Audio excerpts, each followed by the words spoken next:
20h, bonsoir, bienvenue au rendez-vous de l'actualité. Les institutions de la République, le corps diplomatique et les forces armées béninoises ont sacrifié à la tradition annuelle, celle de la présentation de vœux de nouvel an au chef de l'État. Chaque parti a apprécié la mise en œuvre des réformes dans tous les secteurs.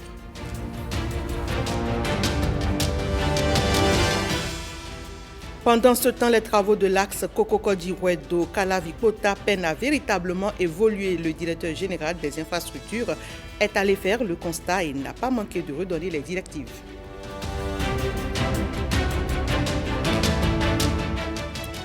Les religions endogènes sont en fête demain au Bénin, mais au-delà des grandes manifestations et des honneurs, la rédaction du journal télévisé s'est interrogée sur le rôle et l'importance du vaudou dans le développement du pays.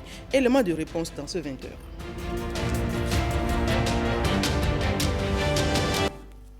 Les réformes gouvernementales ont sorti le Bénin de l'impasse et le président Patrice Talon doit continuer dans ce sens. C'est un message fort des institutions de la République, du corps diplomatique et accrédité au Bénin et des forces armées béninoises. C'est à l'occasion de la présentation des vœux au chef de l'État à l'orée de l'année nouvelle. L'exercice a eu lieu à Seme City ce matin. Shilom Hungbo, je suis là, Kweikou. Ce jeudi matin, au Centre international de l'innovation et du savoir Seme City, les membres du gouvernement, les responsables des institutions de la République font leur entrée. À l'heure annoncée, 10 heures exactement, le chef de l'État arrive sur les lieux. Monsieur le Président de la République. Ce sont les institutions de la République qui ont ouvert le bal de cette tradition. Elles ont fait le bilan de leurs activités en 2019. L'Assemblée nationale, aux côtés des autres institutions, a pris sa part dans cette œuvre qui vise à favoriser le vivre ensemble harmonieux de notre peuple, en mettant à votre disposition environ 60 milliards au titre des ratifications d'accords de crédit et en votant les lois subséquentes au dialogue politique organisé sous votre leadership et dont personne n'ignore aujourd'hui la portée. La Cour constitutionnelle a entrepris de profondes réformes internes nécessaires qui portent déjà leurs fruits. La Cour suprême a apporté sa pierre à l'édifice. Mais force est de constater, Monsieur le Président de la République, que la réforme du statut de la magistrature est un chantier à ouvrir pour améliorer la situation du corps de la magistrature de la base jusqu'au sommet de la pyramide. Depuis la mise en place de la Haute Cour de justice en février 2001, des scandales politico-financiers, des affaires de corruption et autres malversations mettant en cause jusqu'au plus haut niveau, les dirigeants de l'État n'ont pas cessé de défrayer la chronique. Mais à ce jour, la Haute Cour de justice n'a eu à en juger aucun. Le Conseil économique et social, conformément à ses missions constitutionnelles, a été saisi par votre gouvernement sur plusieurs avis relatifs aux questions d'intérêt national et international. Les analyses approfondies et pertinentes des sujets d'autosaisine et les recommandations qui en ont découlé ont constitué la précieuse contribution des conseillers à l'œuvre d'édification de notre nation. Le chef de l'État a reconnu que dans l'année 2019, entre autres, le débat institutionnel a gagné en hauteur et en profondeur. L'extinction de l'entrepreneuriat politique au profit de la naissance d'une nouvelle génération d'hommes politiques, de véritables hommes d'État en perspective et que la nouvelle corde se tisse progressivement au bout de l'ancienne. À l'heure où notre pays s'apprête à célébrer le 60e anniversaire de son accession à l'indépendance, je souhaite vivement que les vertus véhiculées par notre hymne national inspirent chacun de vous, afin que l'aube nouvelle qui nous est promise brille enfin de tout son éclat au grand bonheur de nos populations. Et c'est principalement la responsabilité de nos institutions et de leurs chefs d'incarner cette avant-garde qui sanctifie le service de la patrie. Que notre action au service du Bénin soit source de réussite collective et de bien-être pour nos compatriotes tout au long de l'année 2020. Ensuite, le corps diplomatique accrédité au Bénin a salué, malgré les conséquences dues aux malcompréhensions issues de l'application des réformes du système partisan, plusieurs résultats positifs qui caractérisent l'économie et la société béninoise. Entre autres, l'énergie et les infrastructures. Les revues de l'UEMOA, du Fonds monétaire international et de la Banque africaine de développement ont plébiscité la performance de l'économie du Bénin. La note B+ stable de Standard & Poor's. Le Bénin, deuxième pays en Afrique de l'Ouest où il fait bon vivre. Romuald Wadaï, meilleur ministre des Finances de l'année en Afrique. Le projet Pipeline Bénin-Niger, la résilience suite à la fermeture des frontières du Nigeria et bien d'autres initiatives à l'international. Au nom du corps diplomatique et des organisations internationales, je voudrais vous réitérer solennellement notre soutien aux efforts que vous ne cessez de déployer en faveur de la paix, la sécurité et le développement du Bénin. Au seuil de cette nouvelle année, nous formulons des vœux ardents pour l'apaisement des conflits dans le monde, pour plus de justice entre les nations et pour le retour d'un multilatéralisme contrôlé. Nos vœux spécifiques pour l'Afrique et la CEDEAO concernent la mise en œuvre avec succès de la ZIRCAF et de l'ECO, monnaie adoptée par la CEDEAO lors de la conférence des chefs d'État et de gouvernement tenue à Abuja. Le carnet diplomatique du Bénin se renforce et se consolide. Le président Patrice Talon compte sur la contribution de tous pour mieux mériter cette confiance et le soutien de la communauté internationale. Je m'emploierai à consolider les acquis et les avancées qui en ont résulté et qui, du reste, ont été fort appréciés par les organisations sous-régionales et internationales. J'ai bon espoir qu'ensemble, aux côtés du peuple, les acteurs politiques béninois sauront entretenir ces vertus indispensables au développement pour mieux mériter le soutien de la communauté internationale. Fort de cette conviction, je vous souhaite une bonne et heureuse année 2020, que vous vivrez dans la paix, la bonne santé, le bonheur pour vous-même, pour vos familles et vos pays respectifs. Dernier acte de cette présentation de vœux, les forces de défense et de sécurité publique. L'année 2019 a été marquée dans la sous-région par l'extrémisme violent et la menace de groupes criminels organisés. Mais les réformes ont permis le renforcement du maillage sécuritaire, la création de 31 nouvelles unités de police républicaine pour les eaux et forêts, l'intensification des activités dans les aires protégées, la mobilisation par la douane de plus de 374 milliards de francs CFA et autres. Le bilan ainsi présenté a été rendu possible grâce aux nobles efforts consentis par votre gouvernement et qui ont permis un renforcement notable des capacités opérationnelles des forces armées.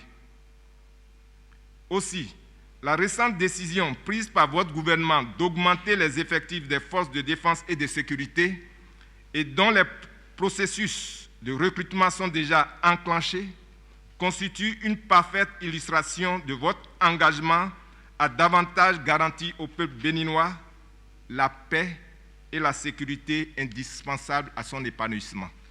Je saisis l'opportunité de cette tribune pour vous réaffirmer la loyauté de l'ensemble des personnels militaires et paramilitaires à la Constitution et aux institutions de notre pays, ainsi que notre détermination à continuer de servir la nation avec dévouement, engagement et dans la discipline si chère aux armées. Au quotidien, la mission assignée aux forces de sécurité et de défense s'accomplit, mais non sans peine. Le chef suprême des armées leur en sait gré.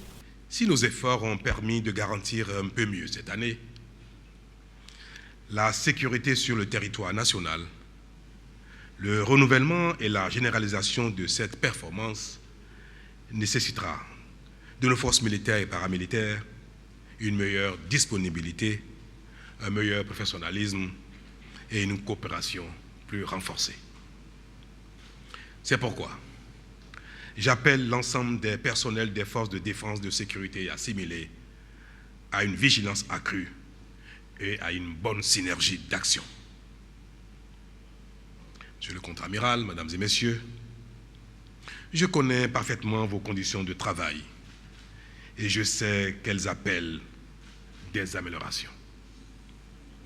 À cet effet, je puis vous garantir que l'ambition de mon gouvernement est de faire en sorte que ces conditions s'améliorent et donnent envie. Je saisis donc l'occasion de ce moment empreint de solennité pour témoigner à tous ma profonde reconnaissance et celle de toute la nation pour le travail acharné que vous abattez au service de la paix, de la sécurité des personnes et des biens dans notre pays et au-delà de nos frontières. Au total, ce sont des vœux pour une pleine santé et une détermination sans cesse continue pour davantage de résultats qui séduisent encore et encore. La jeunesse de notre pays ne doit plus être un tremplin pour handicaper son développement. Tout le monde doit apporter sa pierre à l'édifice d'une nation prospère et c'est l'essentiel du message porté par quelques participants à la présentation des vœux au chef de l'État ce matin. On les écoute au micro de nos reporters. Un message de vœux très fort parce qu'en 8 minutes, le chef de l'État a dit l'essentiel. Je crois que ces vœux présentés ce jour vont dans la droite ligne de son discours sur l'état de la nation. Il y a un prolongement. C'est pour qu'on va faire le bilan de ce qui s'est passé et nous projeter à l'avenir pour 2020, qui va être une année vraiment très radieuse, une année très prospère et très rassurante pour le peuple béninois. La jeunesse, par moi, a beaucoup à profiter et à tirer de ce monsieur.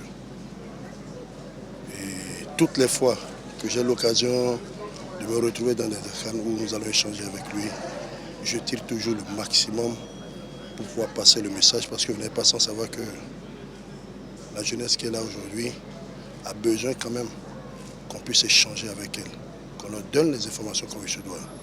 Et si aujourd'hui nous retrouvons à ce niveau, il faudrait que nous puissions réellement être le tremplin de cette jeunesse pour aider le chef de l'État, pour aider le gouvernement, pour aider la nation à porter ce message-là vers eux, parce qu'ils ne sont pas tout le temps informés et tout informés comme il se doit.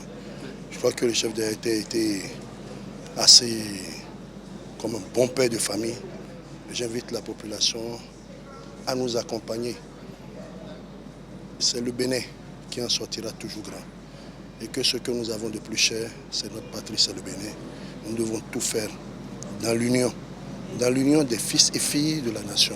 Je voudrais profiter de cette occasion pour présenter les félicitations au nom du gouvernement de la Chine et du peuple chinois, au peuple béninois, au gouvernement et à son président pour les succès obtenus dans l'année dernière, dans la réforme, dans la construction du pays, dans le développement économique, social, et aussi politique, parce que les résultats sont fructueux, diversifiés, et aussi touchants, voyants dans tous les secteurs.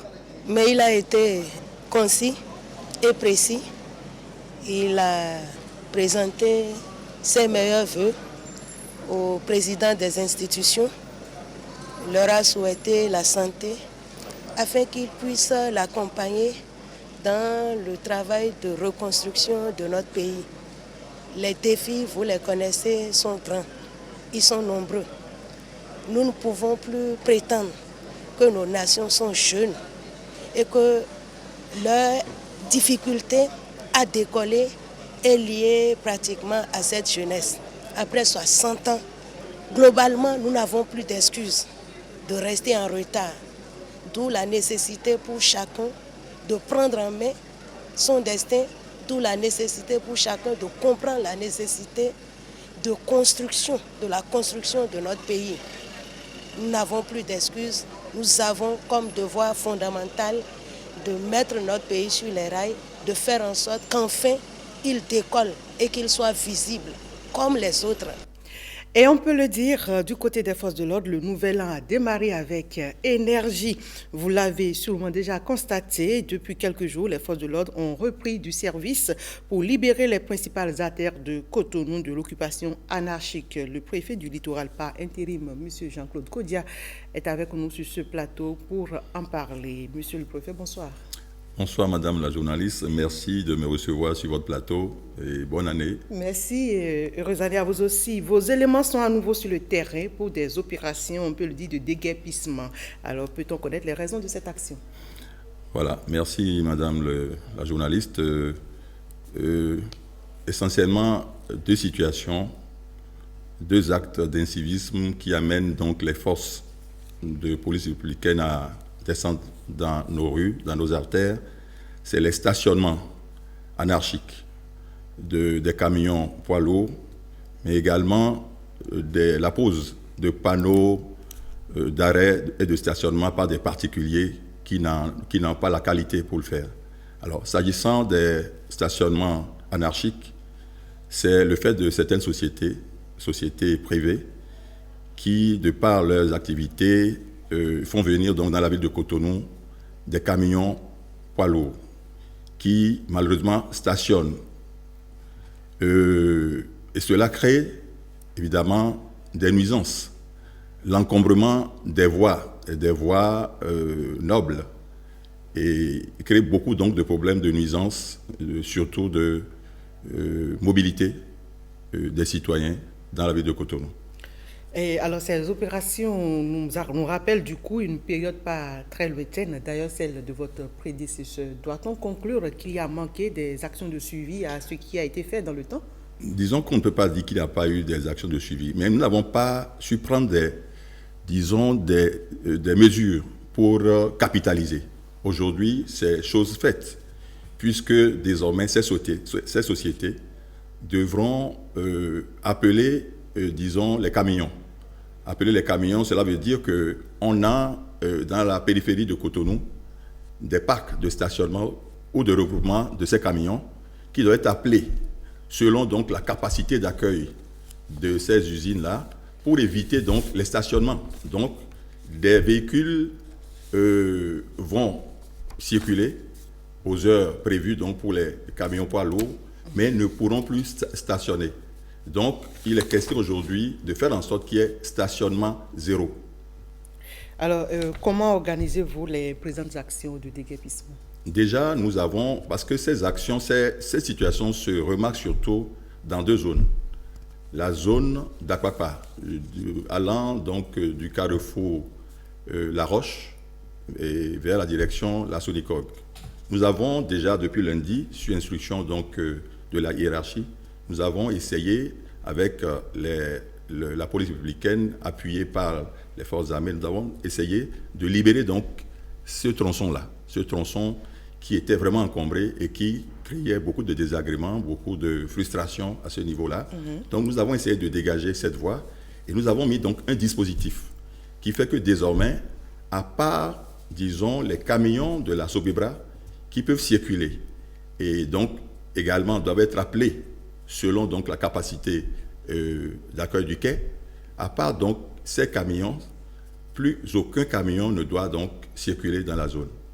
Et du côté de Zongo, le tronçon Zongo, et 3 banques et au port autonome, là vous savez, c'est les gros camions qui donc doivent aller au port. Là également, nous avons commencé à travailler pour que justement ces camions soient appelés en tenant compte de la capacité d'accueil donc du port autonome.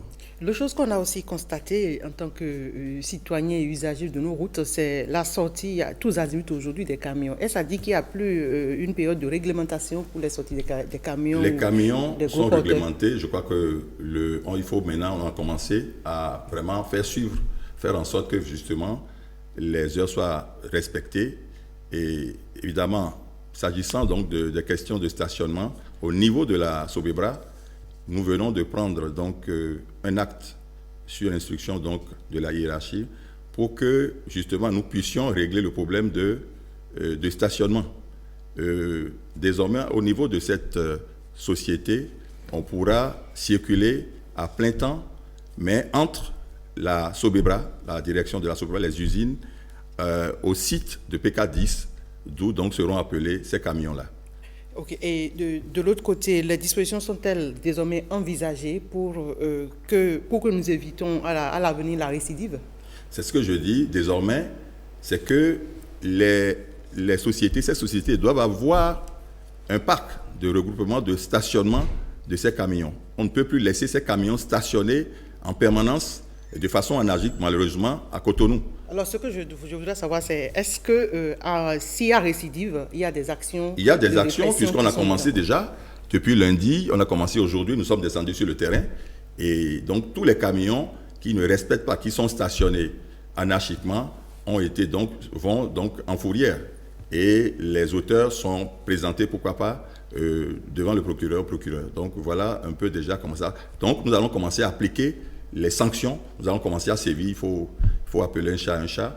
Et voilà ce que nous avons commencé depuis lundi. Et puis aujourd'hui, nous sommes descendus dans les artères, dans la ville de Cotonou, et nous avons vraiment commencé à travailler. Donc, beaucoup de camions déjà sont allés en fourrière, et donc les conducteurs récalcitrants seront traités donc conformément aux lois de la République. Alors, merci beaucoup, monsieur le préfet. Chers amis téléspectateurs, vous l'avez suivi, les actions de répression par rapport à l'occupation anarchique des principales artères de la ville de Cotonou ont repris, donc faites attention. Nous poursuivons cette édition avec la descente du directeur général des infrastructures sur le tronçon Kokokodji, Calavi, Pota et Wedo. L'objectif est de constater la reprise des travaux de bitumage de cet axe après la suspension de fin d'année. William Aguirre. Une énième visite du directeur général des infrastructures sur ce chantier, Kokokodji, Hevier, Wedo, Calavi, Pota. Le chantier démarré en août 2016 pour une durée de 3 ans évolue à un rythme inquiétant. Prorogé pour 6 mois, le délai contractuel arrive à terme en juin prochain. Prévu pour reprendre le 6 janvier dernier après quelques jours de pause, Ebomaf n'a signalé sa présence que 2 jours après. Sur le chantier, quelques ouvriers renseignent sur le redémarrage timide des travaux. En principe, on devait reprendre le 6 janvier passé. Force est de constater que c'est seulement ce matin que l'entreprise a commencé par déployer son matériel sur le terrain. Donc c'est ce matin seulement que nous avons constaté des mouvements. Lundi, mardi, on était sur le terrain, il n'y avait vraiment rien. Les inquiétudes et réserves du chef de la mission de contrôle, des travaux timidement repris malgré la libération des emprises de la voie et le déplacement des réseaux de la SBEE et de Béné Télécom SA. Mais l'entreprise se défend. Nous avions demandé une suspension des travaux et nous avons prévu redémarrer les travaux le 6. Et le 6, effectivement, on a recommencé par redéployer le matériel. Mais je dois dire que réellement sur le terrain, c'est aujourd'hui qu'on a commencé par exécuter. On a envoyé un message pour dire qu'on vient. Non, ce n'est pas ça. C'était dans notre programme, puisque pour des raisons de sécurité, on met tout le matériel dans les bases avant la reprise des travaux. Donc c'est ça qui explique le fait qu'on ne soit pas sur le terrain depuis hier. Mais à partir d'aujourd'hui, toutes les équipes sont sur le terrain en train d'exécuter les travaux. Maintenant, pour ce qui concerne les travaux proprement dit, nous avions des zones neutralisées pour raison de déplacement de réseau. Et on avait défini des priorités pour permettre à ce qu'on puisse exécuter les travaux. Les sous-traitants ont libéré des portions et sur ces portions-là, nous avons exécuté les travaux de terrassement et des travaux d'assainissement. Donc, dans la reprise actuelle des travaux, ce que nous prévoyons, c'est de passer à la réalisation des couches de chaussée et le bitumage dans une échéance d'environ 1 mois environ. Est-ce que vos sous-traitants vous ont emmerdé? Est-ce qu'un sous-traitant vous bloque? On a défini des priorités qui sont en train de suivre. Et à ce jour, ils n'ont pas encore fini ce qu'ils doivent faire. Mais ils sont dans leur chronogramme. Ils sont dans le chronogramme, donc, exactement. Ça veut dire que tout se passe bien avec eux. Ça va. Ça veut dire que s'il y a un problème, c'est vous. Oui. Très bien. Des questions d'éclaircissement pour comprendre les mobiles du retard dans l'exécution de ce chantier. L'autre inquiétude du directeur général des infrastructures, c'est ici, sur le site d'érection du 2e pont de Hevier, au pied du premier, érigé par une entreprise chinoise. Des travaux à l'image du reste du chantier. Vous allez disposer combien de temps pour finir? D'abord, qui a le conducteur des travaux ici? Ce n'est pas vous? Oui, ce n'est pas moi, c'est M. Jaboulé. Il est où? Il est en train de venir avec du matériel. Parce que comme on a changé les pieux, on n'a plus des pieux de 100, c'est des pieux de 120. Donc il est parti chercher ce matériel. Il sera là certainement d'ici demain. Je suis d'accord avec vous. Je dis qu'on aurait pu faire mieux que ce que nous sommes en train de faire. Mais Maintenant, les choses ont déjà pris. Aujourd'hui, il vous reste 6 mois. Vous me fatiguez, vous me ridiculisez aux yeux du chef de l'État et vous me ridiculisez aux yeux de la population. Chef de mission, je veux avoir un point au moins hebdomadaire sur le comportement des bombardements sur le terrain. Parce que maintenant, trop c'est trop. Et le chantier finit le 7 juin. 7 juin 2020. Vous n'aurez pas une seconde de plus. Une seconde de plus, vous n'aurez pas. Et puis nous allons appliquer de façon sauvage les pénalités de retard. Cap ensuite sur l'autre axe du même lot, conduit par Eboumaf, le tronçon Missé-Saint-Zivier. Ici, les travaux semblent connaître une légère évolution. L'entreprise rassure du respect du délai d'exécution des travaux. La mission de contrôle émet quelques réserves. Le directeur général des infrastructures reste intransigeant. Je veux prendre l'entreprise au mot pour dire qu'elle s'est engagée pour finir les travaux le 7 juin, les travaux routiers. Pour finir en juin 2020, il faut vraiment des mesures hardies. Et ça ne dépend que du premier responsable de l'entreprise, donc vous allez l'inviter. L'expérience que j'arrive à acquérir sur les chantiers Eboumaf, c'est l'expérience des chantiers inorganisés. Vraiment, là, vous avez de la compétence là, et ce n'est pas bien. Vous faites des caniveaux devant des habitations et vous emprisonnez les gens, vous ne leur permettez pas de rentrer chez eux. C'est ce que j'ai observé de Kokoji jusqu'à Kota. Vous avez même laissé des aciers comme ça devant des gens. Est-ce que vous auriez accepté que quelqu'un vienne vous faire ça? Je pense qu'il faut régler ces problèmes-là. Le 16 janvier prochain, une réunion de crise est convoquée avec le premier responsable de l'entreprise. Des manifestations publiques, beaucoup de couleurs et de perles, danses et chants à l'honneur du Vaudou les 10 janvier au Bénin. Mais en matière de développement, que peut tirer le pays de l'existence et des pratiques vaudou? Élément de réponse dans cet élément. Le vaudou, difficile à expliquer. Le vaudou, il est mystère. Le vaudou, il est profondeur. Le vaudou, il est sacré. Le vaudou, il est déité. Donc, le vaudou, c'est Dieu. On ne définit pas Dieu, Dieu se suffit à lui-même. Pour les cultures qu'il a créées et pour les cultures qu'il a générées, le vaudou est la cause causante. Le vaudou est le principe premier. Le vaudou est la force première qui fait mouvoir, qui fait exister toute chose. Donc, dans sa trajectoire, le vaudou est l'ultime recours de ceux qui l'ont accepté comme tel. Le nom même, c'est Yahweh Vaudon, c'est-à-dire le saint qui s'est détaché. Le vaudou, c'est la représentation matérielle d'une énergie particulière de la nature. Le vaudou, entité unique mais multiple. Je parlerai d'une constellation, je parlerai d'un environnement du vaudou. Avec à sa tête le dieu couple Maou Sebolissa. Le vaudou vient comme réponse aux préoccupations de l'homme et dans sa quête de vouloir toucher Dieu dans son immensité. Donc, pour avoir une porte d'accès direct chez Dieu, nos aînés passent par ces entités-là qui constituent la matérialisation et la vitalisation des énergies particulières de la nature. Si vous prenez une maison, la maison est une structure qui est composée des chambres. Quand vous voyez la superstructure, c'est ce qui permet de voir toutes les maisons, de dire toutes les maisons. Et donc, vaudou, c'est une superstructure. Le vaudou, facteur de développement. Pour le Béninois que nous sommes, pour l'Africain que nous sommes, le vaudou constitue un levier de gisement, un gisement pour le développement. Parce que, lorsque nous allons nous réconcilier avec nous-mêmes, lorsque nous allons retourner notre plumage, retrouver notre plumage, nous serons beaucoup plus structurés, nous serons beaucoup plus équilibrés, nous serons beaucoup plus stables pour penser par nous-mêmes, pour nous-mêmes, avec nous-mêmes, pour avancer. Et c'est le premier niveau du développement. Pour aller au développement, il faut améliorer à la fois l'homme et la société.